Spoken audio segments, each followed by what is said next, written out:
All right, DawgNation, we're still talking Elite 11. This is Ryan Puglisi on his pro day. It's called a pro day because it will mimic what a college quarterback that has entered the draft will do in his pro day workout for scouts. The perfect score is 60 points. Quarterback has 20 scripted throws. A good ball, very good ball, where the receiver has to make very scant, very simple adjustments to the ball, earns a 2. Whereas a perfect ball, great placement, placed in the bucket, exactly where it needed to be, right speed, would score a 3.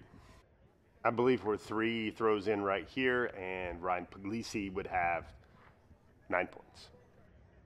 You'll see all the throws here, but I guess one overlying thought here is that Puglisi, especially compared to the rep from fellow Georgia commit Dylan Raiola, a little bit more measured with his pace. Raiola basically completed his pro day, his 20 throws, about a minute quicker than Puglisi does here. Raiola would complete 18 out of his 20 balls. You see here with Puglisi, there are going to be some incompletions. There are going to be some balls that are overthrown.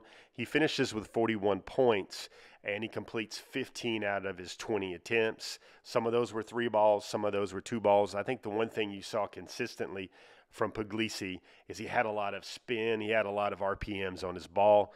And when he had to try to kind of take something off of that a little bit on those throws, well, that's when some of the throws were a little bit off target.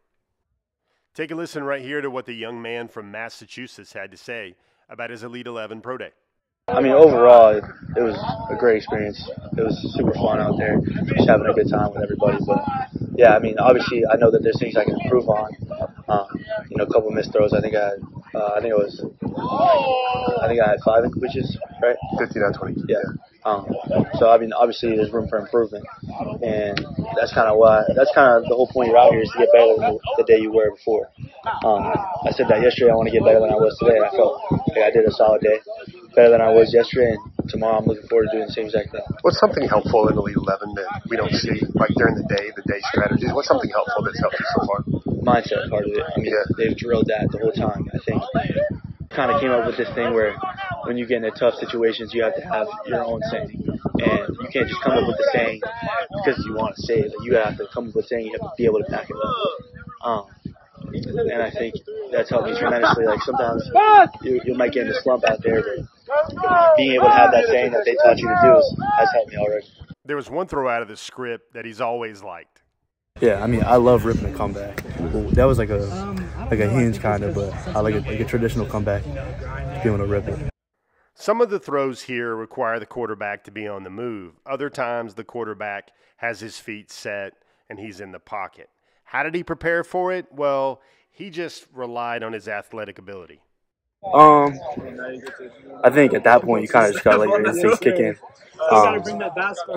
Throwing that deep over off like the over move like that was a little difficult at times, but I mean, you just got to let your instincts kick in, throw the ball with the athlete.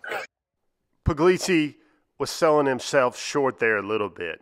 Before his session, before he took his 20 throws, he was seen down there on the field watching other competitors and taking mental reps during their sessions so he could get ready for his own.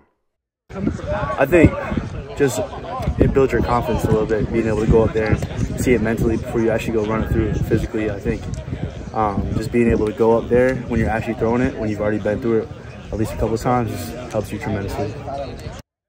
Let's go through a few plays in his script right here. Puglisi here is going to put the ball in the belly of the back. That's a little RPO action right there. Fire it out on a crosser. That one was a little off target. Of course, that wouldn't be scored a 2 or a 3 there.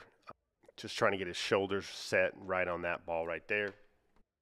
Next ball here is kind of right on target. He gets some good velocity on the ball. It's just not caught.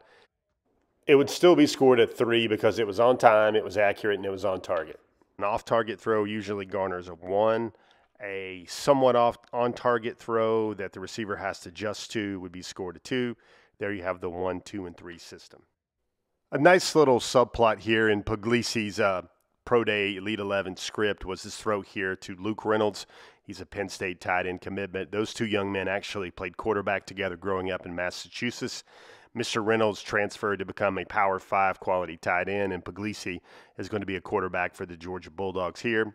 You see another drop back throw, another ball right on the money there. That's going to be scored a 3. Again, Puglisi's going to be 15 out of 20 for this.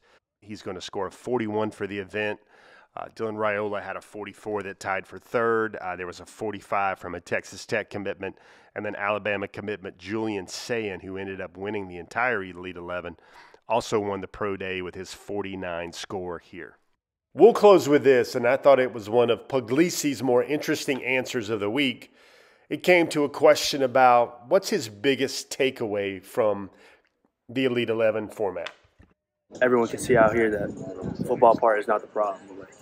The mindset was really what they focused on here, learning what you can do that's going to prepare you mindset-wise, that's going to help you a ton on the field. So that's a pretty good visual and spoken word case study here on Ryan Puglisi. I saw a lot of recaps afterward online. Some didn't place him among the top 12 quarterbacks at the event. In my book, I had him in there for a lot of reasons. Big arm, the way he kind of handled a lot of pressure and a lot of eyes on him, and just his makeup. I think makeup and ability are going to be 2 key terms to look at with Ryan Puglisi throughout his Georgia career.